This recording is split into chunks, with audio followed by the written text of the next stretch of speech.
Hello everyone, Sam here, and we gotta talk about Rocket Summer 2026. This is an event that Michael K. Vaughan, the well-known booktuber, has announced, and I decided I wanted to participate. Rocket Summer, for those that don't know, is a reading event that focuses on old science fiction. And the way Michael K. Vaughan has defined it is essentially anything before the 1970s. The categories he gave in his video were early science fiction to the 1930s, 1940s science fiction, 1950s science fiction, and 1960s science fiction. For those that don't know, sci-fi had basically had a golden age in the 1930s and 40s in pulp magazines, and then starting in the 50s started having a huge resurgence in popularity and was deeply popular going into the 60s and sort of maintained that momentum for several years. Obviously, sci-fi is such a big thing nowadays that it's kind of taken for granted as a genre. A lot of people go, "Oh yeah, it's an important genre," but it's become so ubiquitous that a lot of people just don't really think about those earlier works for the simple reason that so much other work has expanded upon them. So I was really interested in this event because science fiction was kind of the first genre I was really interested in as a boy. Just because some of it was because where I grew up. I grew up not too far from Cape Canaveral. And, so the space program was always on our minds. The space shuttle program was still going strong when I was a kid. So I always had an interest in space and, by extension, science fiction. My father was also a big science fiction fan. He watched Star Trek.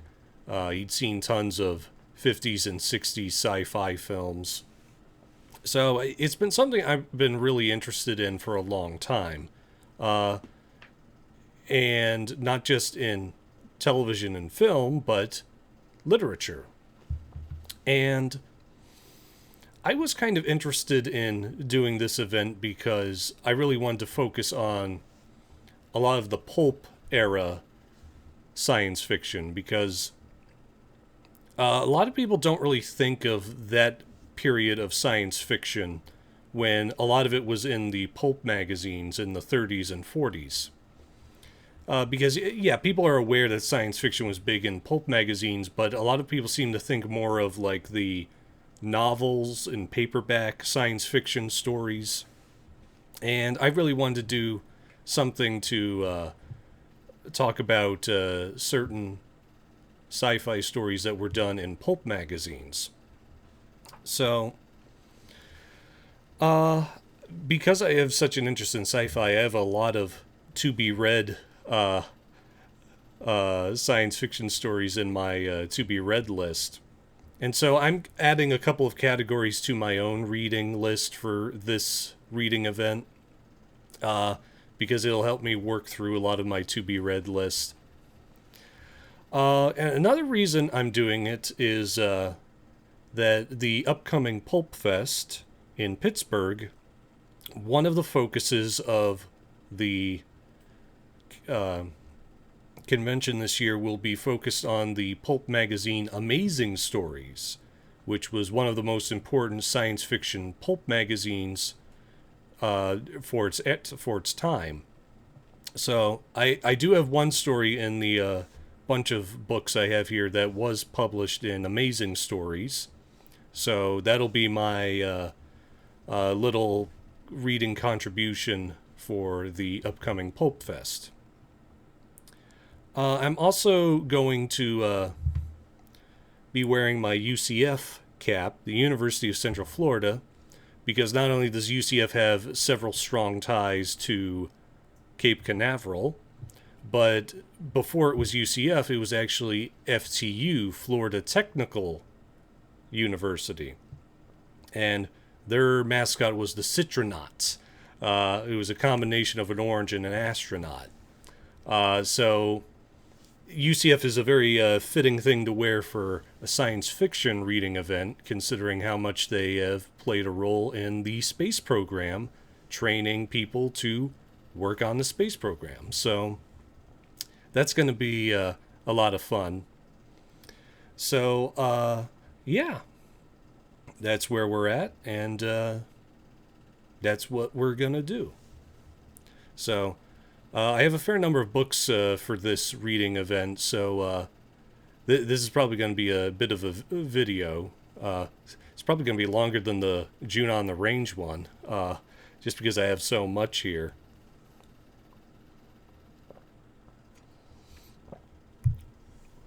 So the first, the first category Michael K. Vaughan had stated for Rocket Summer was early science fiction, which he classified as anything from the 1930s and before that. And that was actually very interesting, because there were, the first obvious thoughts for me were like Jules Verne, H.G. Wells. But I realized that this would be a great opportunity to talk about an author who actually contributed a lot to science fiction, but generally is not regarded as a pioneer of science fiction, at least by a lot of people. And that author is one who I've done a video on before, and that is Edgar Allan Poe. Because my series Shadow of Poe did a video last month on Some Words with a Mummy, which was this science fiction comedy story about people bringing an ancient Egyptian mummy back to life. But the more I was researching Edgar Allan Poe, the more I realized he actually had a lot of science fiction stories that were surprisingly influential. And most people think of Poe as the horror writer. They don't really think about the works he did in other genres. And since he had a fair number of science fiction stories, I figured that Rocket Summer was the perfect time to examine a couple of them. And so I decided that we were going to examine 4 of his stories that focused on science fiction. And they were all slightly different variations of science fiction. One was sort of a straight example of sci-fi. The second one was a sci-fi comedy.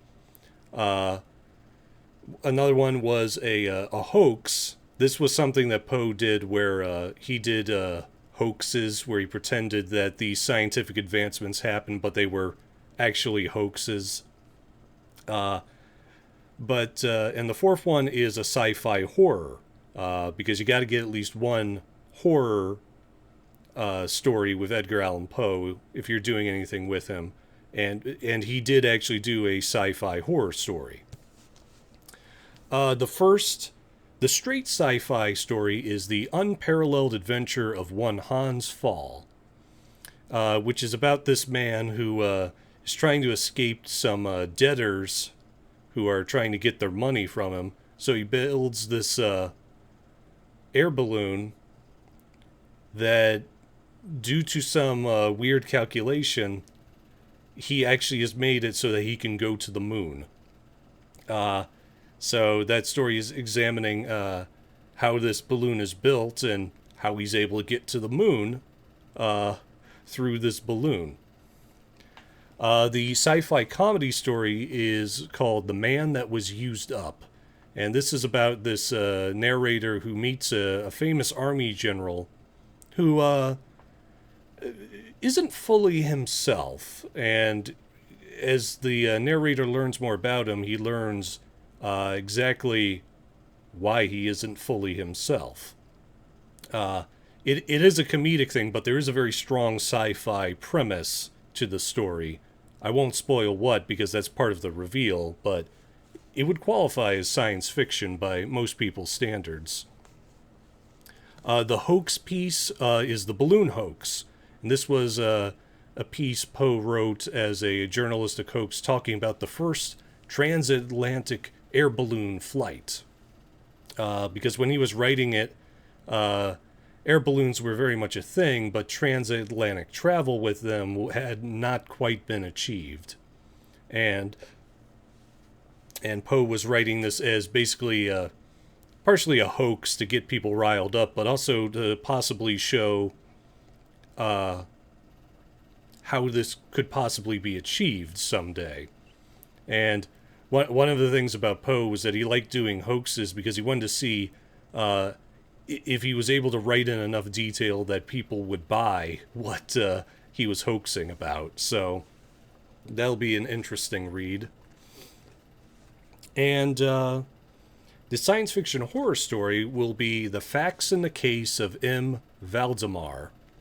And this is about a mesmerist, which was essentially an early hypnotist, who decides to hypnotize a man right at the moment of his death so that he can examine what happens when a person is hypnotized right at the point of death.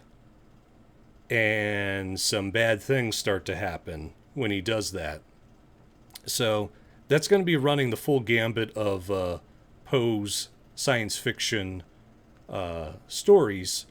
He had plenty of others, but those were the four I really wanted to focus on for this reading event. So that'll be quite cool. The second pre-1940s author I was thinking of getting to is the one a lot of you would expect, Jules Verne. And I figured I would do both a popular science fiction story Verne did and a lesser-known one. The popular one is 20,000 Leagues Under the Sea. I don't think I have to explain this one, but it's about a group of men who are captured by the infamous Captain Nemo, and Nemo takes them on board his submarine, the Nautilus, and they go on various adventures across the ocean. And it's science fiction because at the time this was made, submarines did exist, but they were very, very primitive. And they did not have the capabilities that Verne gave the Nautilus here in 1869 and 1870. So it was science fiction then, though a lot of the things the Nautilus does nowadays is pretty rote. They were doing it several decades ago. So this will be very interesting to read because I've seen different film adaptations, but it's been a long time since I've read the original book. And the lesser-known Jules Verne book I want to do was actually one of his... I don't think it was his first novel, but it was one of his first sort of science fiction adventure novels. And this was 5 Weeks in a Balloon. And this is a story that's about a bunch of British adventurers who get a hydrogen balloon and decide to explore Africa with it. So this is kind of a not only a science fiction one, but also sort of a Lost World one, which is somewhat fitting because I was doing Haggard January earlier this year. So, excuse me, this will be very cool to read. And this was published in 1863, and the source I saw said this was Verne's first, like, true science fiction adventure story. And, yeah, it'll be real interesting to read this. But since we're doing Verne, we also got to do H.G. Wells. And I have this whole collection of H.G. Wells stuff, and I figured might as well go with the well-known ones of H.G. Wells, like The War of the Worlds. And this is about Martians who invade Earth, and a man in Britain who is trying to survive the invasion as these aliens unleash all these killing machines upon the populace. I read this story a long time ago as a boy, but I didn't remember all the details about it, except for the ending, which because the ending is quite famous. So I wanted to refresh myself with this. And I figured also if I was going to do it, I told earlier this year I was interested in reading the original stories that the Universal monster films were based off of. And one of the ones that was based off The Invisible Man, because Claude Rains famously played the Invisible Man in the Universal Monster series. And I wanted to read this just to get a load of the original text. And for those that don't know, The Invisible Man is about an invisible man. He uses a formula to turn himself invisible, and then he goes on a reign of terror across Great Britain. So that's going to be an interesting read. I also have written down here Edgar Rice Burroughs, because Edgar Rice Burroughs is not generally seen often as a science fiction author, because he generally stayed more in the realm of adventure. Like, there were science fiction elements, but most people generally classify him more as an adventure writer. I actually will be reading some of his John Carter series this month, but I'm not really counting that for this reading event, because I think they're kind of more in the realm of space fantasy than outright science fiction, though there are a lot of sci-fi elements. And that is kind of the interesting thing about a lot of early sci-fi, because despite what we think of with like Jules Verne, H.G. Wells, there were actually a lot of sci-fi where science fiction and fantasy were actually much more closer as genres than you'd think. There were science fiction stories that felt a lot more like fantasy. There were fantasy stories that had a lot of scientific elements to them. The one book I read earlier this year, A. Merritt's, what was it, the Dweller in the Mirage, that has a lot of fantasy elements, but there's a lot of scientific discussions in that. So a lot of early science fiction and fantasy blended together more than you would think. But in regards to Edgar Rice Burroughs, I think the only book of his that I'm going to read for this event, because it's the one that is explicitly science fiction, is The Monster Men. And this one is about this strange creation on this island, and his name is Number 13. He was created by a mad scientist who's on the island. But then a bunch of people end up shipwrecked on the island. And the problem is Number 13 is not the only creation on the island. And part of the story is Number 13 sort of growing sentience, wondering if he wants to help the people who are trapped, or if he's going to still serve the mad scientist who does not have the best intentions in mind. So I'm reading this one because this was one of the early Edgar Rice Burroughs stories, and supposedly it was much more of a science fiction than a lot of his other stories get. It was a more explicit science fiction instead of being sort of science fantasy like a lot of the Barsoom series was. So that'll be interesting. The next one I got down here, I don't have a copy of the book just yet, but I've started a series on Sax Rohmer, and right now I've only done a couple of the Fu Manchu stories.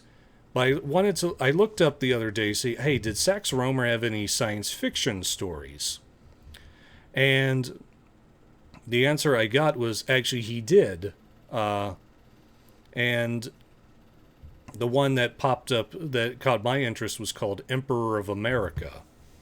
And this is all about a secret society that is taking over America because they have a vast control of an electronic monitoring system. Totally not something that would happen today. But ROHMER published it, I believe, in 1930 or 1931. And for the time, it was science fiction, the idea of this vast electronic monitoring system. So I really wanted to check that out. The last 1930s era book I wanted to do is a very strange one. It is Zenith Rand, Planet Vigilante. And Zenith Rand, I got interested in him because he was a character from Mystery Adventure magazine. And Mystery Adventure magazine was owned by the same company that put out the Domino Lady, who I'm a huge fan of. She was a pulp character. She was generally in a different magazine called, I believe it was Saucy Romantic Adventures. And, but they were owned by the same company, and so Zenith Rand was from the same company as the Domino Lady. And, the whole point of Zenith Rand is that he's a planet-roaming vigilante. And his stories were published in the 1930s when spicy magazines were all the rage in pulp magazines. So if you couldn't tell by this cover with this scantily clad woman, Zenith Rand meets a lot of beautiful women, and often in different states of undress. Because you could do that in a spicy magazine in the 1930s. They were the only ones that really allowed that kind of female representation. I guess you could call it. But I was really interested in him because of that connection to the Domino Lady. And I just really wanted to see what the hubbub was about him. He only had 3 stories, so this won't take incredibly long to read, which is handy. So I'll be very interested in seeing what that story's like.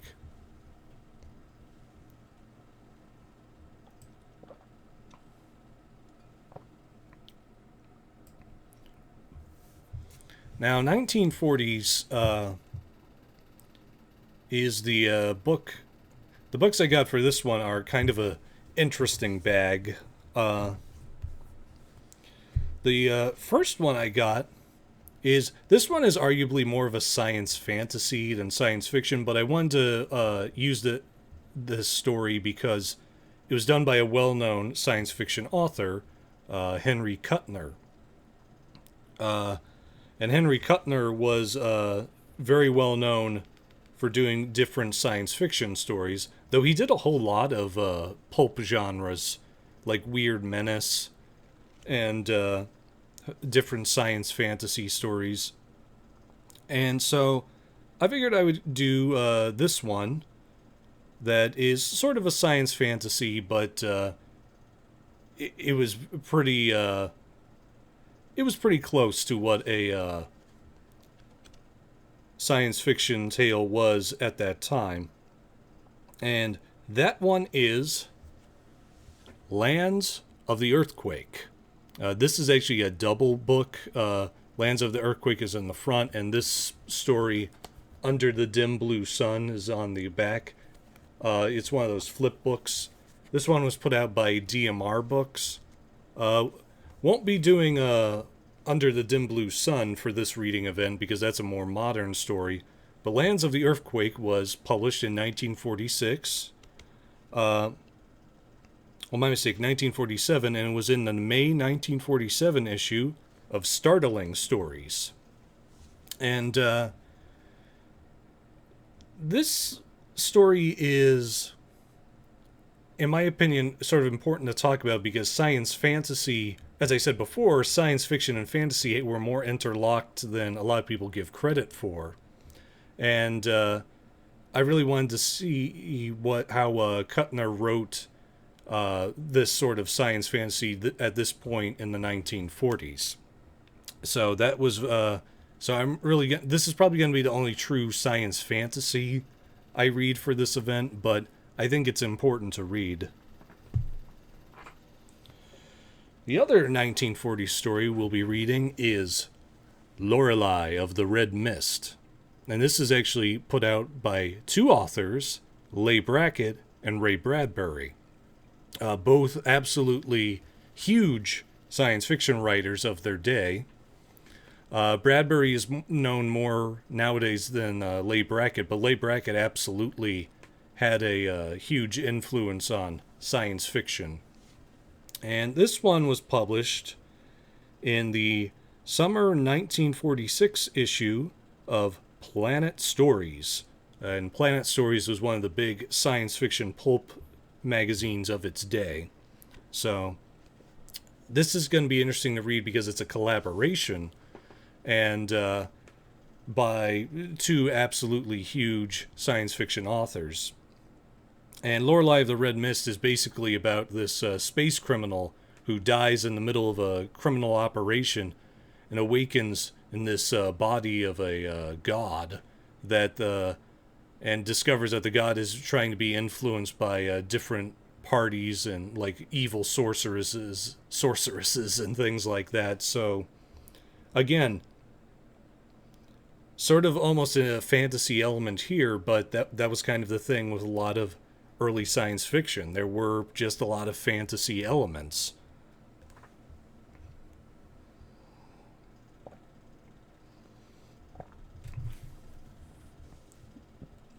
So the 1950s books. These are the ones that I have a lot of options for the simple reason that I have a lot of 1950s science fiction books. And the Lorelei in the Red Mist, or Lorelei of Red Mist, is actually a double book too. And that book in the back of it is Gold in the Sky by Alan E. Nourse.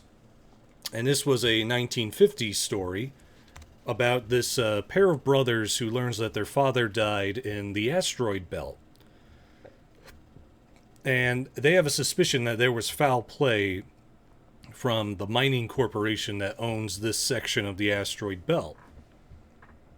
But the authorities refuse to investigate it, and so the brothers have to step up and investigate on their own. So it's kind of a sci-fi mystery story too, and so that sounded really interesting to me.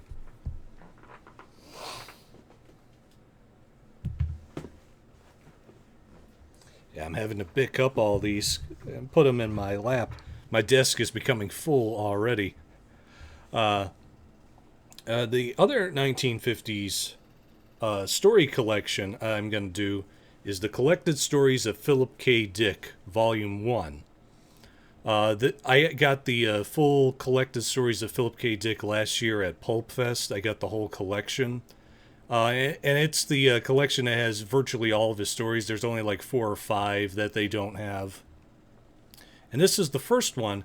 This is the one that collects a lot of his stories from 1952 to 1955. Because for those that don't know, Philip K. Dick actually did write for some of the science fiction pulp magazines at the early part of his career.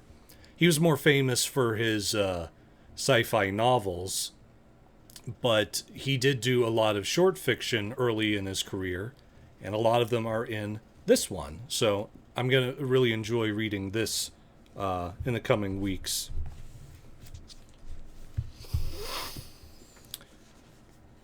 We also have, since we mentioned Ray Bradbury earlier, we might as well do one that was just Ray Bradbury by himself, The Martian Chronicles. And this one is a fix-up novel, which means that it was Ray Bradbury taking a bunch of his other work that he had done before and mashing them together. Because this is more of a collection of short stories and vignettes involving adventures on Mars. And this was supposedly his first real big novel. I don't know if it was his first, but it was one of his first. And, woo, itchy head. But This was a very important book in Bradbury's career, and as someone who's interested in Mars, it seemed like a natural fit. So we'll definitely be looking at this.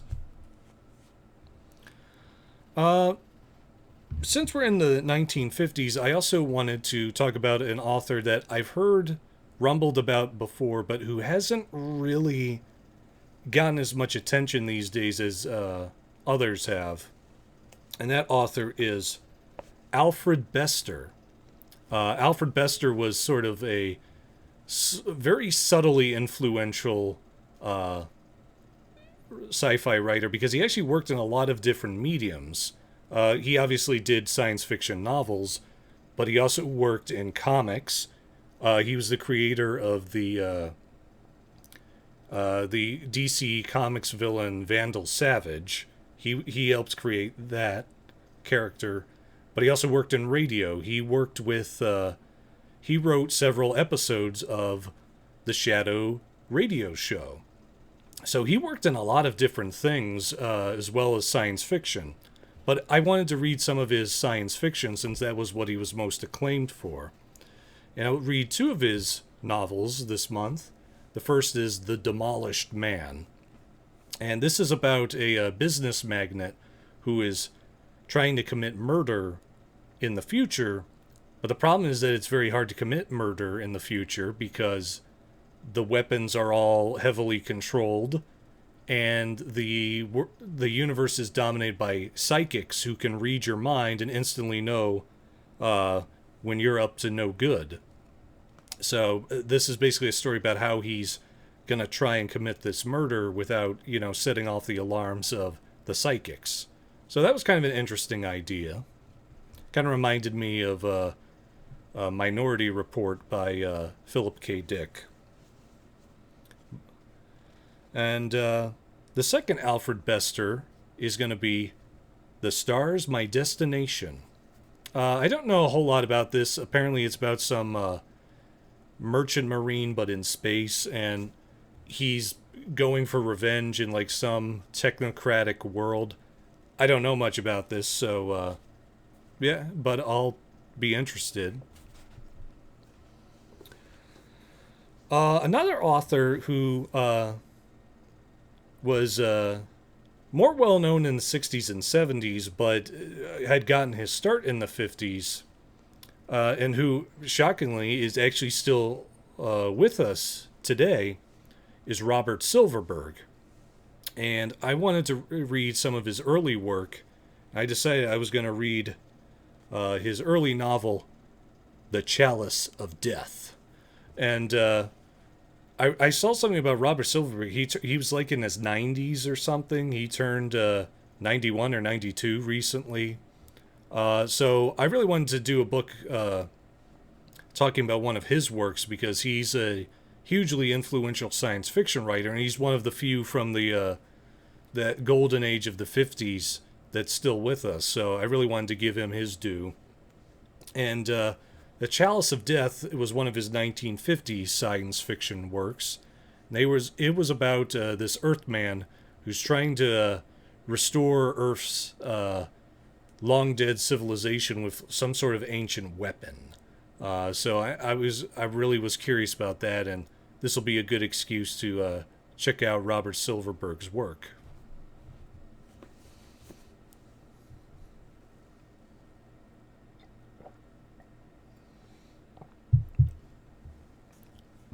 So for the 1960s, this was the final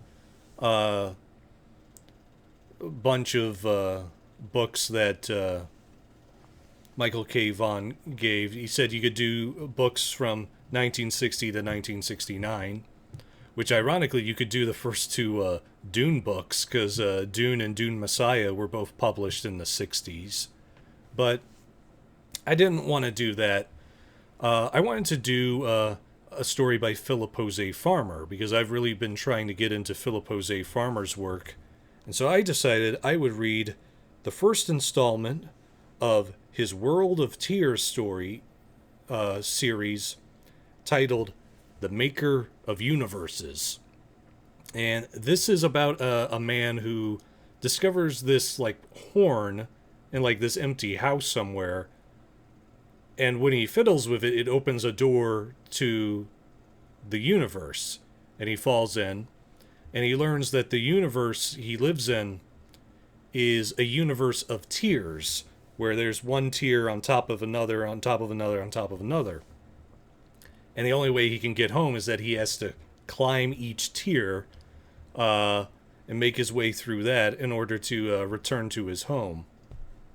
And I was kind of interested in this because Farmer has a huge presence. There's actually going to be a Farmer Con over at Pulp Fest. It's been going on for several years.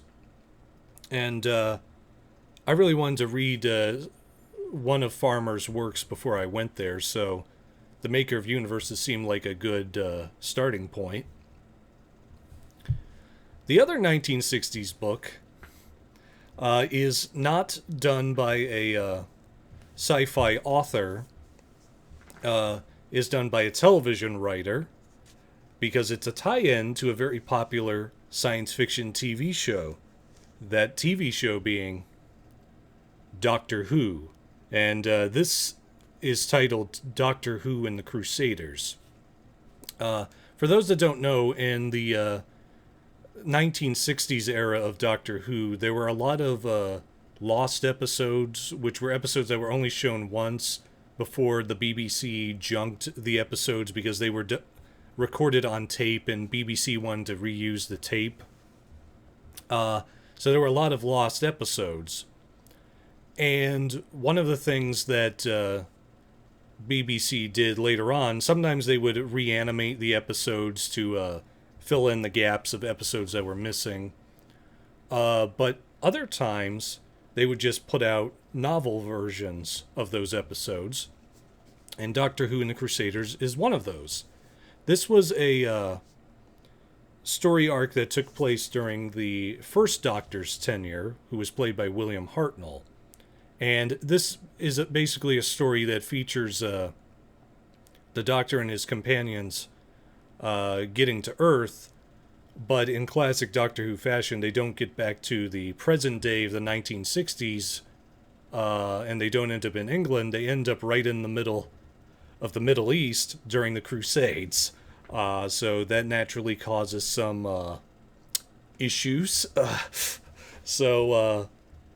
This is just sort of that story done in a novel format, because for a lot of people, this was the only way you could know what happened in the story unless you listened to the audio recordings of the lost episodes. So this is going to be an interesting read.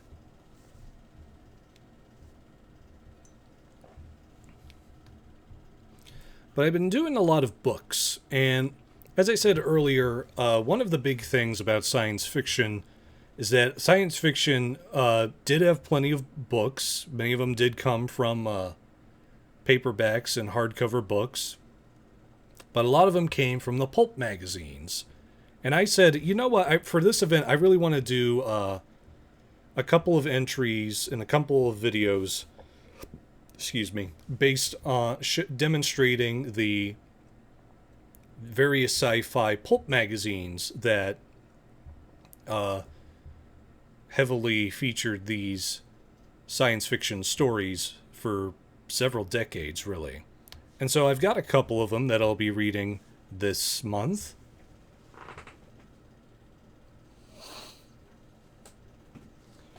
And I got ones from the 30s, the 40s, and the 50s. Didn't find one that was from the 60s in my collection, so that'll be the one missing link. But the one from the 1930s I have is this facsimile edition of Astounding Science Fiction. And this is from the July 1939 issue. This features authors like Isaac Asimov, A.E. von Vogt, and C.L. Moore. C.L. Moore was the creator of Jor-El of Jory. And I was really interested in this.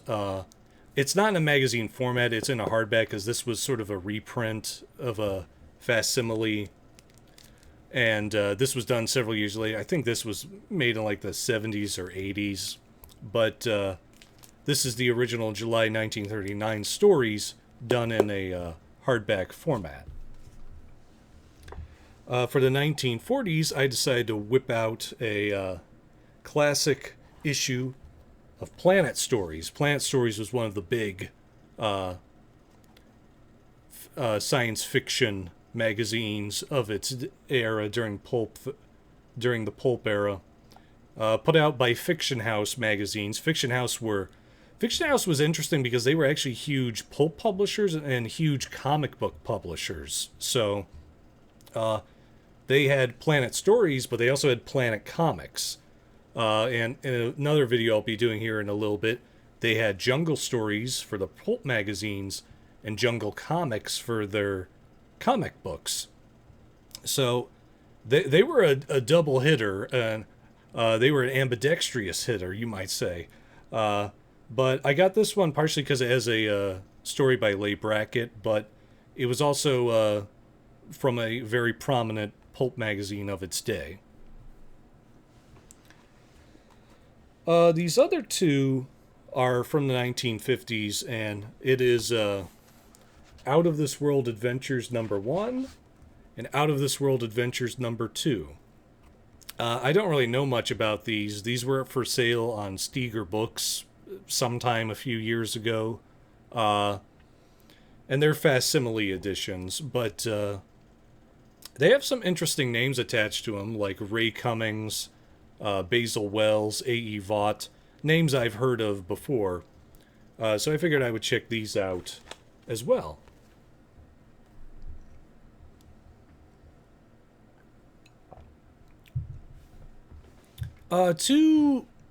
I have two miscellaneous books.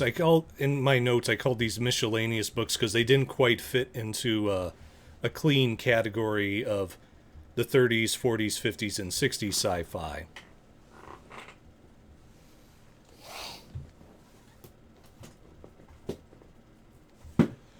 And these books are, we had Ray Bradbury a few minutes ago. He got his own book.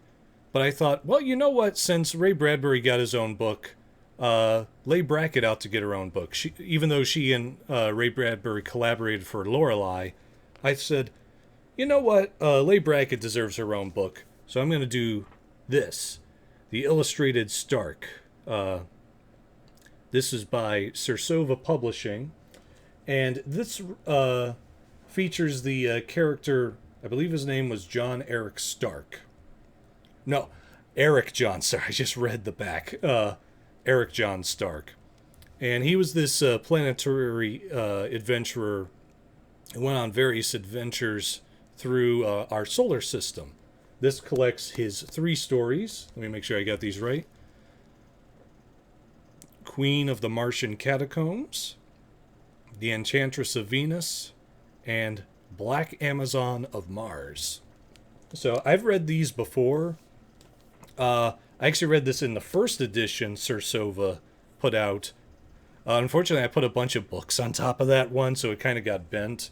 So when Cersova put out another edition of it, I was like, all right, yeah, I'll back that and get that because I wanted another edition. This one is also kind of interesting because they hired an artist to do a lot of the illustrations. What was the artist's name? Their name is here. Star 2? Okay, I haven't heard much of them, but all right. And so they got a bunch of illustrations in here. Kind of in an anime sort of format. It kind of reminded me of anime, but yeah, I'll definitely be checking this out. I've read this before. I told you I read that first edition, but I don't mind rereading it because they were a lot of fun the last time I remembered reading them, so that'll be very cool. The second book is kind of a cheat because it's technically not literature but sci-fi films, and it's The Art of Classic Sci-Fi Movies. Like I said, technically not sci-fi literature related, but a lot of the the classic sci-fi movies did come from science fiction literature. So I was kind of like, that probably seems fair to do something regarding these guys here. This is, of course, the classic opening poster for Forbidden Planet, one of the best science fiction movies ever made. But yeah, so I'll be doing this one for Rocket Summer, and I'll try to tie in whenever it's an adaptation of a sci-fi pulp story. So hopefully you all can forgive me for the slight exuberance there.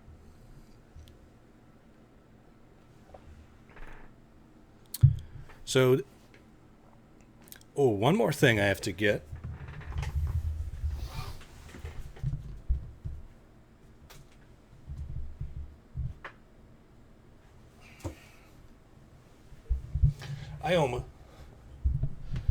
The microphone went wonky.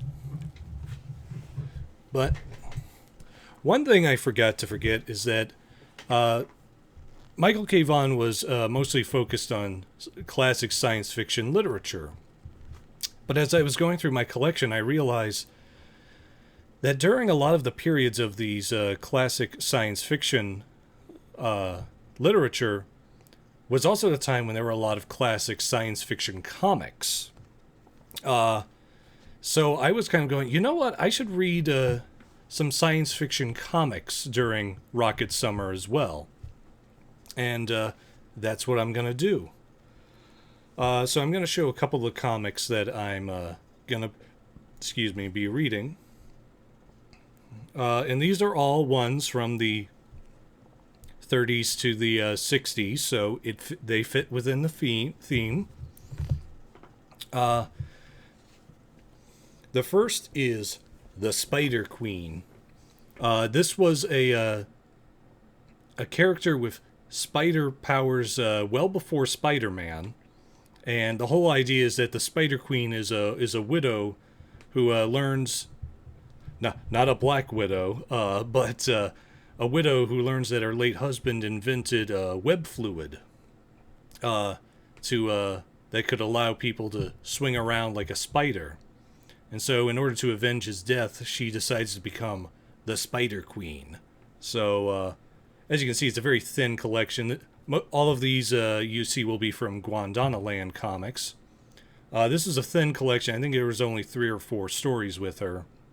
But yeah, I wanted to check this out just because it was sort of an interesting concept. Plus, I love Spider-Man. So the second one is Magician from Mars. This is about a woman. What's her name? Jane QX3. And the whole thing is that Jane is half Earth person and half Martian. But due to some strange exposure of this weird radiation, she gains these powers over reality. And this becomes sort of an interesting element of what she can do with her abilities. So that's very cool. I'll definitely want to check that out.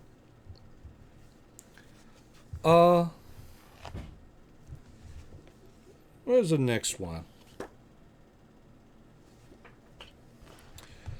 The second one is a interesting comic book. It is simply titled Outer Space.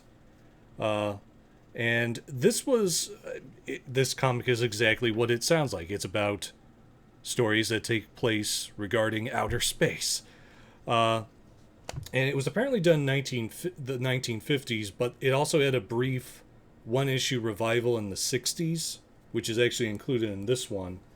And on the back, it says that it has a lot of really talented illustrators like Steve Ditko, Matt Baker, Al Williamson.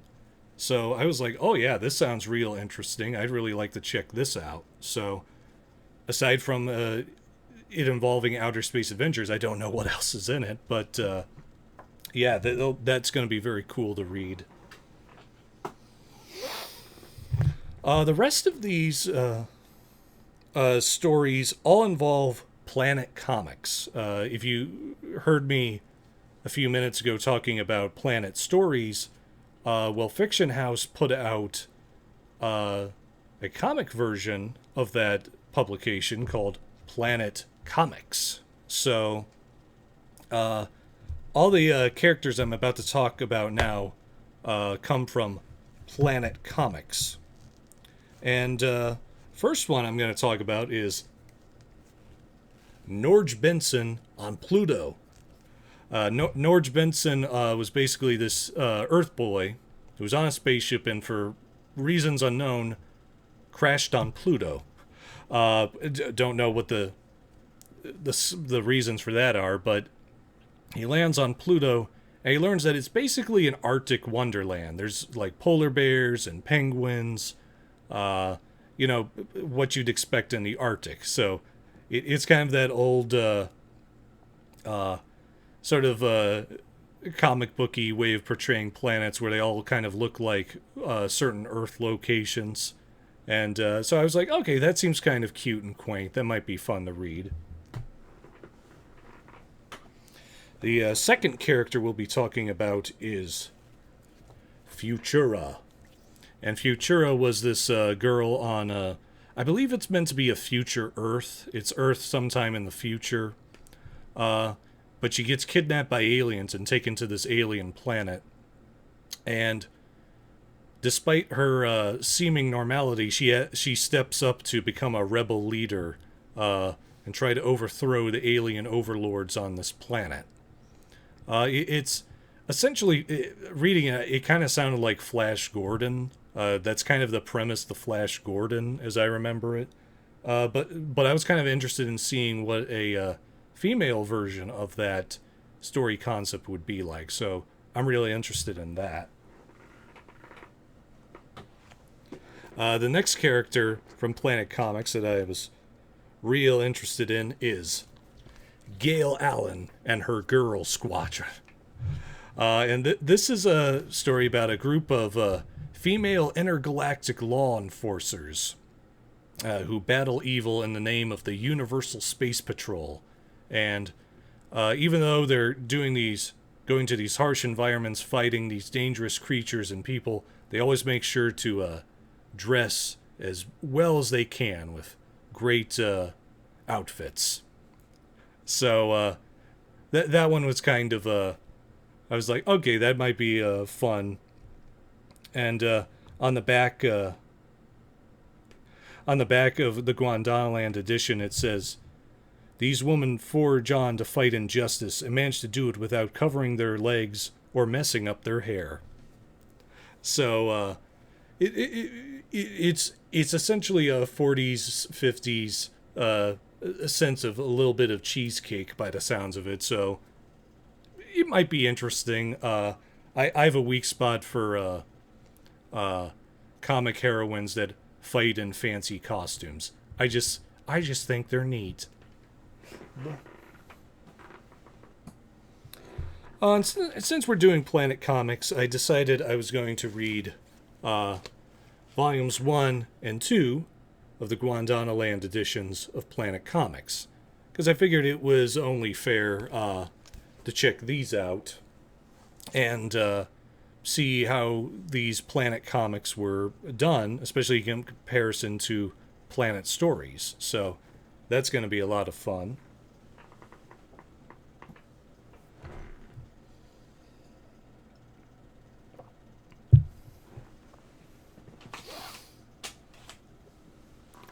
So I'm doing all these writers, these science fiction types, right before Pulp Fest. But because I was doing before Pulp Fest, I was going, well, I'm doing stuff for Edgar Rice Burroughs. I'm doing stuff for Philip Jose Farmer.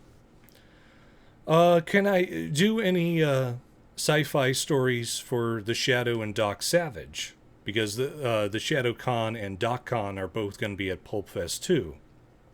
And going through my collection of Shadow and Doc Savage stories, I realized I could. Because Doc Savage, that's pretty easy because Doc Savage had a lot of stories that kind of leaned into science fiction.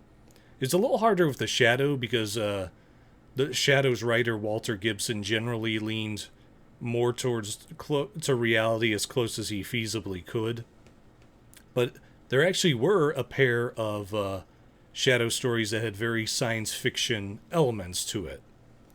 The first is a 1938 story, not done by Walter Gibson, but by the other Shadow writer, Theodore Tinsley, titled Double Death.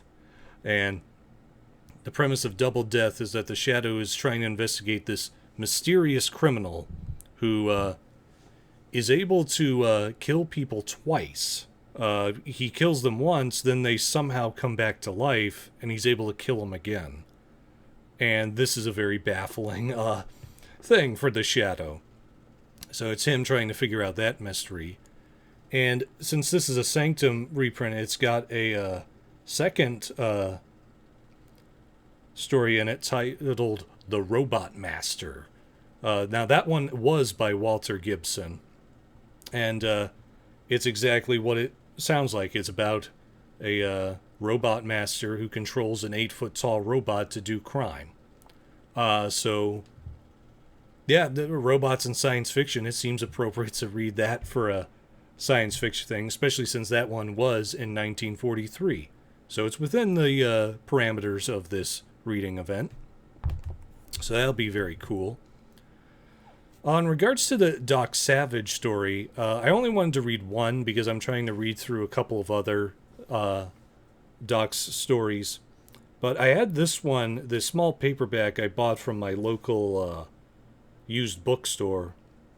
And this one was the Doc Savage story titled The Men Who Smiled No More. And this is about this strange outbreak that's happening among New York City where people are becoming these like automatons, and they commit these crimes while laughing their heads off. Then all of a sudden they sort of become robotic. They don't show any emotion. And Doc Savage has to figure out what is going on with this and figure out how to stop the men who smiled no more. Or more specifically, the men who are making them smile no more. So that'll be a very interesting read-through. And this was originally done in 1936. So it's well within the parameters of the contest.